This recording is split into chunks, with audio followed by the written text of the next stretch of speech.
garota problemática com poderes divinos, um ninja de gelo que virou um ninja das sombras e o que fez o homem mais perverso da história dos videogames. Para quem acha que história e jogos de luta não combinam, depois de vermos as 10 piores, agora vamos descobrir juntos as 10 melhores histórias de personagens dos jogos de luta de todos os tempos. E para isso, eu trouxe o brother Diorod, que tem um canal incrível que fala muito sobre isso e muito mais coisas interessantes. Preparado, Diorod? Claro, pô, só se for agora. Então eu peço pra você que tá ouvindo que não esqueça de se inscrever aqui no Segredos Games se gosta de conteúdos produzidos assim. É de graça? Dê uma chance. Vai que gosta. Se não curtir, é só tirar a inscrição e nunca mais voltar aqui. Experimenta. Ó, mas antes que me xinguem nos comentários, essa lista traz apenas pequenos resumos da vida dos personagens. Também retiramos todos os protagonistas, já que a história deles é a própria história principal dos jogos. E pra isso já temos uma playlist aqui só de lores completas e explicadas pra quem é inscrito aqui no canal. Então sem mais enrolação, o Diorod vai começar com o 10º lugar. Uma menininha foi raptada pelo cartel Nestes, uma empresa de biotecnologia especializada em clonagem, mistura de DNAs e todo tipo de experimento absurdo e doloroso com humanos, visando unicamente crescer e se tornar cada vez mais poderosa. Quando o agente K-Dash traiu a Nestes após descobrir sobre seu passado, ele passou a ser um alvo, mas para evitar uma nova traição, os chefes da poderosa empresa mudaram a tática e ao invés de escolher alguém desenvolvido mentalmente, escolheram uma das crianças raptadas, uma que ainda não tinha muito discernimento e por isso mais facilmente controlável, e essa é Kula Diamond. Através de experiências que causaram mortes dolorosas anteriormente, o DNA da garotinha foi infundido com poderes criogênicos e ela ficou incrivelmente forte, porém como parte do projeto sua mente se tornou completamente infantil. Duas agentes, Diane e Foxy, começaram a cuidar dela e por consequência acabaram se tornando como mães para Kula. Uma androide chamada Candy foi criada para vigiá-la e acabou virando a melhor amiga da solitária garota. Kula foi ordenada pela Nestes a invadir o The King of Fighters 2000 e destruir Kei, mas não conseguiu vencê-lo e precisou recuar, o que desagradou seus chefes. Então é descoberto que um traidor chamado Zero está usando um canhão e chamando atenção para o cartel. A Nestes manda Kula e Candy destruírem a arma na órbita da Terra, mesmo sabendo que elas não teriam como voltar após a missão. Imatura, Kula destrói a arma e começa a cair na Terra. Sua melhor amiga Candy decide proteger a garotinha e tragicamente se sacrifica para poder viver, terminando em pedaços na mão da desolada Kula. No ano seguinte, Kula foi designada para eliminar K-Dash novamente, dessa vez junto a Foxy e outros 2 experimentos da Nestes. Angel e K-49 na verdade tinham ordens para ao fim do torneio eliminar ela e sua mãe adotiva pela falha no ano anterior. Apesar de tudo, a Nestes foi desmantelada pelo próprio K, derrubando a base deles no mar. Por ser uma garotinha, Kula não sabia nadar e Kei não só a salvou, como a acolheu como uma irmã mais nova. Apesar de ainda estar presa em sua mente de criancinha, Kula posteriormente revelou que luta sempre sem mostrar seu verdadeiro poder, pois na verdade nunca quis machucar ninguém, o que é o completo oposto do nosso 9º lugar. Poucos o conhecem pelo nome Bi-Han, mas ele é um dos personagens mais importantes de Mortal Kombat, sendo reconhecido como um dos mais fortes ninjas assassinos da Terra e estando no cargo máximo nomeado como Sub-Zero em seu clã. Ele foi contratado pelo feiticeiro Quan Chi para reaver o pergaminho que levaria ao medalhão de Shinnok. Quando chegou lá, encontrou seu arqui-inimigo Scorpion tentando roubar o mesmo mapa. Eles lutaram e Sub-Zero o derrotou brutalmente, e como prêmio, o feiticeiro destruiu todo o clã do rival. No entanto, Bi-Han descobriu que Quan Chi foi quem havia enviado Scorpion na missão como um plano B. Logo em seguida, Sub-Zero foi traído pelo feiticeiro, que usou para conseguir o poderoso medalhão para si. Algum tempo depois, Scorpion foi revivido e na primeira oportunidade se vingou incinerando o rival Bi-Han brutalmente nos eventos do final de Mortal Kombat 2. Como o agora ex-Sub-Zero teve uma vida cheia de sangue em suas mãos, roubos e todo tipo de ato hediondo, ele foi enviado ao mais profundo dos infernos, onde voltou à vida como um servo da Irmandade das Sombras, justamente o mesmo grupo de Quan Chi que queria trazer Shinnok de volta usando aquele medalhão. Ele foi obrigado a servir aquele que o traiu. Com isso, o ninja ganhou poderes obscuros, se tornando o famoso Noob Saibot. Quando Shinnok finalmente foi derrotado, Bi-Han ficou livre novamente e começou a montar o seu próprio clã, exatamente como liderava antigamente. O primeiro passo foi reprogramar Smoke para fazer dupla com ele, mas seu irmão mais novo, o atual Sub-Zero, fazia de tudo para limpar a mente de Noob e torná-lo humano novamente para voltar para sua família. Só que ele não conseguiu e os dois se tornaram inimigos. Na busca por mais poder, Noob Saibot acabou morto em Armageddon, assim como praticamente todos os guerreiros. Mas a saga dele não acabou ali. Raiden criou uma nova linha do tempo e nela, Bi-Han Bi-Han servia ao bem. Porém, após perder uma luta para Scorpion, Quan Chi criou ilusões na cabeça do ninja amarelo para fazer parecer que o então Sub-Zero havia tirado a vida do clã e da família dele, o que resultou em sua morte imediata pelas mãos do revoltado Scorpion. Quan Chi fez isso com Bi-Han para trazê-lo de volta depois pro seu lado como Noob Saibot novamente, mesmo não sabendo que antes tinha feito a mesma coisa, provando que não importa o que aconteça, algumas coisas são sempre iguais. Aliás, o próximo é outro que teve alguns retornos grandiosos. A SNK deu a Gizzy Howard uma infância muito dura. A mãe dele morreu doente quando Gizzy ainda era um garotinho, ficando sozinho pois seu pai havia ido embora para se casar com outra mulher. Quando teve a chance, foi tentar acertar as contas com o pai, mas foi impedido facilmente pelo novo filho dele, seu meio-irmão mais novo, Krauser. Gizzy voltou para as ruas de Southtown, jurando se tornar cada vez mais forte para nunca mais passar por essas coisas. Por isso ele começou a treinar muito, chegando a ter 3 mestres ao mesmo tempo. A partir de então, Gizzy conseguiu tudo o que queria à força, como foi quando fez para Mr. Big e Takuma trabalharem para ele, criando assim um império do crime comandado do alto de sua própria torre pessoal. Ele só tinha uma fraqueza, seu filho e a mãe do garoto, e por isso mesmo decidiu afastá-los. Ele também eliminou sem dó a todos que atravessaram o seu caminho, inclusive Jeff Bogard na frente dos filhos adotivos dele, simplesmente porque ele foi escolhido para aprender uma habilidade que Gizzy não foi autorizado a conhecer. Uma das mais famosas criações de Gizzy é o King of Fighters, o torneio de artes marciais que ele usava sempre para recrutar novos participantes para sua máfia ou para tirar a vida de quem poderia entrar em seu caminho. Embora tenha sido derrotado por Terry em um deles, ele fingiu ter morrido e conseguiu voltar à liderança do crime outra vez, só que ainda mais forte. Só foi parado quando acabou morrendo ao cair de sua torre depois de se recusar ser salvo por Terry. Seu poder é tão grande que seu filho Rock Howard rapidamente se tornou um dos mais fortes do mundo, conseguindo vencer até mesmo o homem que o derrotou, Terry Bogard. Em sétimo lugar, temos um dos personagens mais bizarros de Guilty Gear, mas conhecendo a história, a perspectiva muda. Por ter um cérebro extremamente poderoso, o corpo de Badman não aguenta e acaba se deteriorando muito rapidamente. Por isso ele precisa ficar em coma profundo o tempo todo, senão ele vai morrer. Como medida de defesa, usou sua grande mente para criar uma cama super tecnológica para o proteger enquanto está inconsciente, e assim passou a viver em um mundo de sonhos onde ele é o mestre e pode usar seu grande poder mental para levar as pessoas para dentro dele ou ler as mentes dos que estão fora dele. A vilã Ariels ofereceu um trato a ele que, se o ajudasse, o novo mundo que os dois sonham poderia ser construído com o poder dele. E assim, a frágil pequena irmã mais nova de Badman, Delilah, que por segurança também foi colocada em coma induzido logo após nascer, poderia sair daquela cama e viver normalmente feliz, como ele sempre sonhou. Badman passou a anotar o nome de todos que ele tirou a vida enquanto cumpria o objetivo, para poder revivê-los assim que terminasse a missão. Mas após ser golpeado no mundo real, acabou acordando, o que o fez ter apenas mais algum pouco tempo de vida antes que o poder de sua mente o consumisse por completo. Vendo que ele não seria mais útil para seus planos, Ariels o largou afirmando que estava mentindo e que não iria ajudar Delilah. Badman morreu tentando acabar com a vilã para proteger a irmã, mas sua jornada não terminou ali. Algum tempo depois, Delilah acordou do coma, só que sem sucumbir à grande energia que tem, como aconteceu com o irmão. E isso se tornou um grande risco, devido ao tanto de poder que essa garotinha assustada possui. Só que quando Delilah entrou em perigo, a cama construída por Badman surgiu e a protegeu automaticamente, fazendo de tudo para ela ficar bem. Mesmo morto, o irmão deu um jeito de não deixar de fazer de tudo para cuidar da irmãzinha. Já o sexto lugar também tinha problemas com sua mente, só que era um pouco diferente. Leona é filha de um dos poderosos servos da divindade Orochi, porém seu pai constituiu família e quis viver em paz com sua esposa e filha. Por isso ele se escondeu na selva amazônica devido às consequências que ele sabia que sua linhagem poderia gerar. Mas o líder desses servos, Goenitz, o encontrou e não aceitou sua deserção. Por isso ativou o sangue de Orochi em Leona, deixando ela descontrolada, matando a todos no lugar, incluindo seus próprios pai e mãe. Goenitz em seguida selou as memórias da garota e a deixou perdida na selva para talvez ser usada no futuro novamente. Ela foi encontrada por Heider, um líder de um grupo de mercenários que tinha perdido recentemente sua família, ou seja, um precisava do outro, e por isso ele a criou como filha adotiva. Seguindo os passos do novo pai e dos amigos Ralph e Clark, ela se tornou uma grande mercenária, tendo uma vida feliz, até que um dia perdeu o controle e atacou a todos. O sangue de Orochi foi ativado novamente por outros seguidores da divindade, e apesar dos amigos a terem segurado, ela lembrou de todo o passado sangrento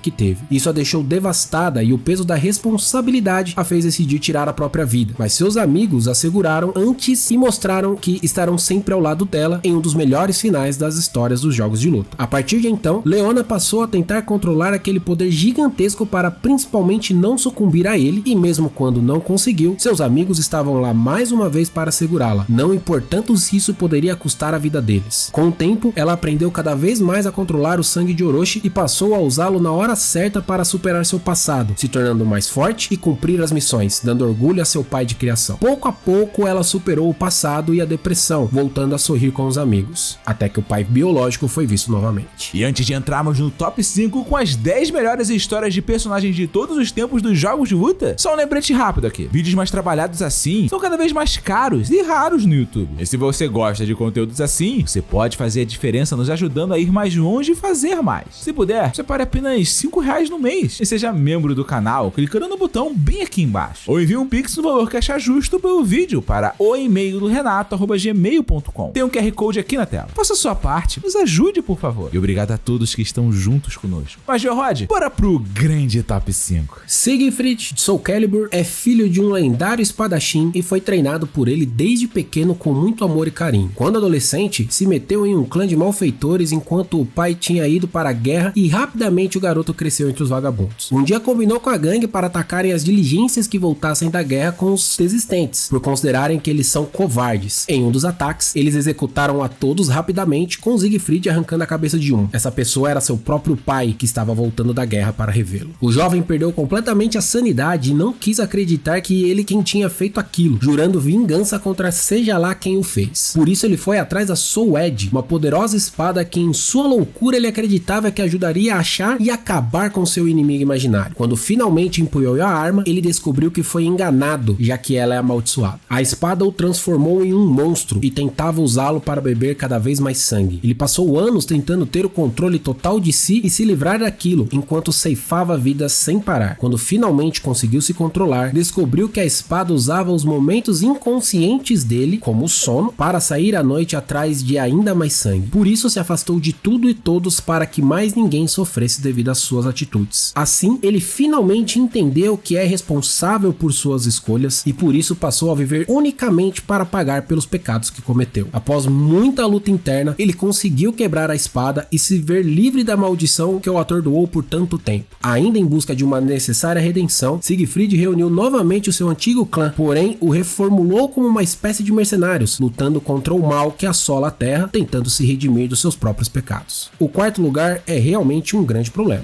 Concordo. Porque olha só, quando mais novo, Heihachi Mishima quis ascender ao poder da empresa de sua família. E como ele fez isso? Deu um golpe no próprio pai e o prendeu com correntes em uma sala secreta embaixo da casa dele, o deixando ali para morrer lenta e dolorosamente. Em seguida, quando sua esposa tentou impedi-lo de continuar fazendo mal, mesmo ela invocando poderes demoníacos para isso, ele a eliminou de seu caminho. Seu filho Kazuya logo foi jogado de um penhasco para Heihachi saber se ele tinha os mesmos poderes da mãe e se era forte o suficiente para estar ao lado dele. E após sobreviver, Kazuya foi cruelmente treinado pelo pai durante toda a sua vida, que inclusive decidiu adotar uma outra criança chamada Li Shaolan apenas para causar revolta e rivalidade com Kazuya, para obrigá-lo a se tornar ainda mais forte mais rapidamente. Heihachi ainda fez outro filho, unicamente para ter certeza se o sangue poderoso era dele ou não. E como não era, abandonou o garoto. Por fim, após perder uma luta e a empresa para Kazuya, Heihachi treinou ainda mais duro e voltou para vencer o seu filho, mesmo ele usando poderes demoníacos também. Em seguida, o jogou em um vulcão em erupção sem qualquer remorso. Décadas depois, Heihachi buscava ainda mais poder e por isso queria capturar uma entidade chamada Ogre. Então usou o próprio neto como isca pro monstro. E após conseguir o objetivo, meteu uma bala na cabeça do garoto, já que se tornou inútil para ele. O velho ainda fez muito mais coisas em nome de sua sede de poder, nem daria para contar tudo aqui. Sua jornada chegou ao final quando, já bem velho e tendo derrotado vários demônios e sobrevivido a muita coisa, finalmente foi parado por seu filho Kazuya após uma luta incrível entre os dois naquele mesmo vulcão de anos antes. E com isso, chegamos no grande top 3. E abrindo o pódio nós temos ele. Code é um artista marcial desde sua infância e foi assim que ele se apaixonou pelas lutas. Sempre que tinha uma oportunidade ele brigava com alguém. Sua namorada Jéssica não gostava muito disso, mas um dia acabou precisando. Quando ela foi sequestrada pela gangue Mad Gear, Code saiu com seu amigo Guy e o pai dela, o prefeito Mike Hagar, brigando com todo mundo para resgatar a jovem. Ao final, Jéssica foi salva, mas Code foi atrás de mais brigas ao invés de ficar com ela dela, tendo que Guy praticamente obrigá-lo a ficar com a sua namorada. A situação estava claramente estranha e o casal decidiu sair de férias juntos. Quando voltaram, Jessica foi raptada novamente e dessa vez Cody não conseguiu resgatá-la, pois acabou preso exatamente por brigas em ruas. Após conseguir ter sua liberdade de volta, Jessica terminou o namoro. Algum tempo depois, ele conseguiu fugir durante uma rebelião ao saber que estavam havendo mais brigas em Metro City e ele queria ir para onde essas lutas estavam acontecendo. Lá, entre várias outras pessoas, ele encontrou com o amigo Guy que queria tentar mudá-lo, mas Cody foi sincero ao explicar que não estava se tornando um vilão. Ele apenas nunca foi o herói que as pessoas queriam que ele fosse. Ele apenas é ele mesmo, uma pessoa com gosto e decisões próprias, que só quer seguir a vida do jeito que achar melhor. Apesar de fugir da prisão periodicamente para lutar, Cody avisava aos guardas antes e sempre retornava por livre e espontânea vontade para cumprir o restante de sua pena. Já mais velho, o prefeito Hagar perdoou os crimes de Cody e percebeu que poderia usar o jeito de ser dele como uma arma para melhorar ainda mais Metro City. Com isso, Cody foi eleito o novo prefeito da cidade por ser perfeito para seguir as políticas de segurança de Hagar. Cody se tornou um grande líder após aceitar o seu próprio jeito de ser e as consequências dele, independente se os outros concordavam com seu estilo de vida ou não. Após os eventos de Street Fighter V, ele combinou com a também lutadora Poison para saírem juntos quando terminassem seu mandato como prefeito. A medalha de prata também fica com o personagem de Street Fighter. O segundo lugar é o Imperador. Sim, criado nas ruas, Sagat sempre foi um fenômeno do Muay Thai, sendo campeão mundial quando ainda era adolescente. Logo foi coroado como o imperador da arte marcial, tendo que defender e divulgar o Muay Thai pelo mundo, o que o fez inclusive ganhar um aprendiz, Adon. Um dia foi desafiado por Go Ibiki, que focou seus golpes apenas no olho ferido do grandalhão, acabando por arrancá-lo. Sagat sucumbiu à raiva, revidou com tudo e acabou tirando a vida de Go durante aquela luta. Em seguida, recebeu um desafio de Ryu e foi derrotado com um Shoryuken que rasgou seu peito, deixando uma grande cicatriz. Essa foi a primeira derrota na vida do homem que até então era considerado como o mais forte do mundo, e agora não era mais. Esse momento destruiu a cabeça de Sagat e ele não conseguia mais pensar direito sobre lutas. Logo, até seu aprendiz Adon o venceu. Humilhado, o agora ex-imperador jurou vingança a Ryu e deixou sua raiva o sucumbir por completo. Alimentado apenas por ódio, aceitou trabalhar para Bison na Shadowloo após ele ter prometido ajudá-lo a ficar mais forte e a encontrar Ryu para a grande revanche. Só que quando finalmente reencontrou o rival, foi direto pra cima dele e o venceu com facilidade, o que o deixou confuso. Ele percebeu que Ryu se conteve e o deixou vencer. Mas por quê? Pouco depois, ele foi surpreendido por Dan Ibiki, o filho do Go Ibiki, que queria vingança a todo custo pelo pai. Percebendo que esse era o objetivo de vida do jovem e que ele encararia até a morte por causa de seu ódio, Sagat refletiu que a vingança e rancor só levam a mais vingança e rancor.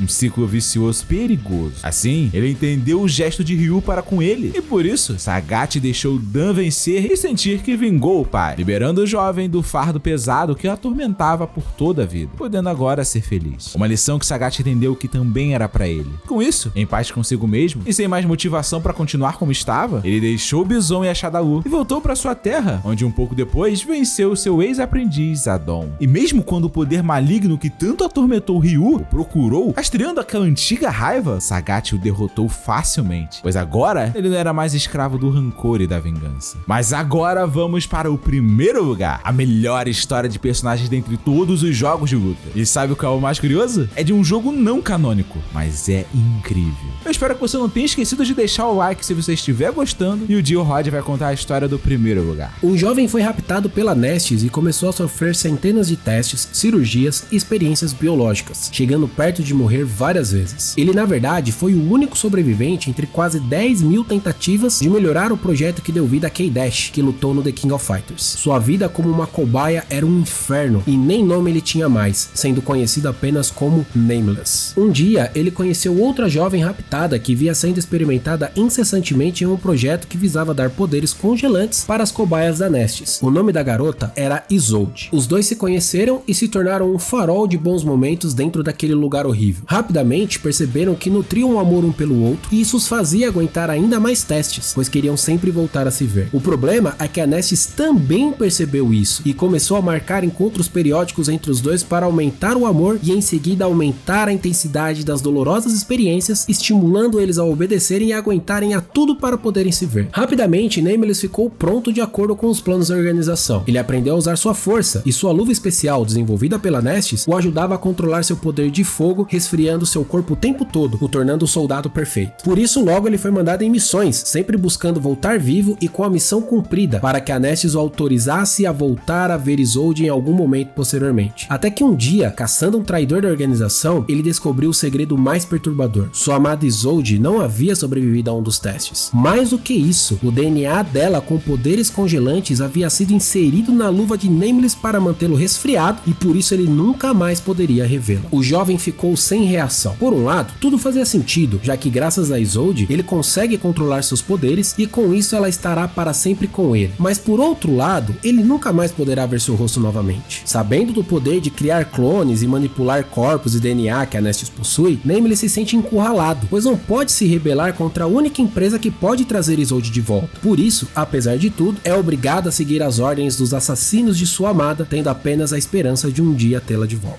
E aí, qual você gostaria que fosse citado aqui? E qual dessas você gostou mais? Me diga nos comentários, eu leio e respondo todos. E não se esqueça de se inscrever no canal se curte conteúdos como esse. Experimenta, é de graça. Se não gostar, é só tirar a inscrição e nunca mais voltar aqui. E muito obrigado ao Diorod por participar desse vídeo. Eu espero que você já tenha se inscrito no canal dele, que é pra mim um dos melhores do gênero no Brasil e tem muito conteúdo interessante pra você pensar. Eu deixei links pra isso em um monte de lugar. Vai lá e faça o que tem que ser feito. Vou deixar aqui também um agradecimento à incrível comunidade do Facebook Hadouken Postagem, que eu adoro e que me ajudou a fazer esse vídeo mandando sugestões. Tamo junto, seus lindos. E aqui tem aquele vídeo que eu falei sobre as piores histórias dos jogos de luta. E aqui, aquela playlist com histórias completas de jogos pra você conferir se já viu todos. Escolha um e clique, vai que gosta. E muito obrigado a você por estar aqui. Eu espero te ver aqui no próximo vídeo. Buenas!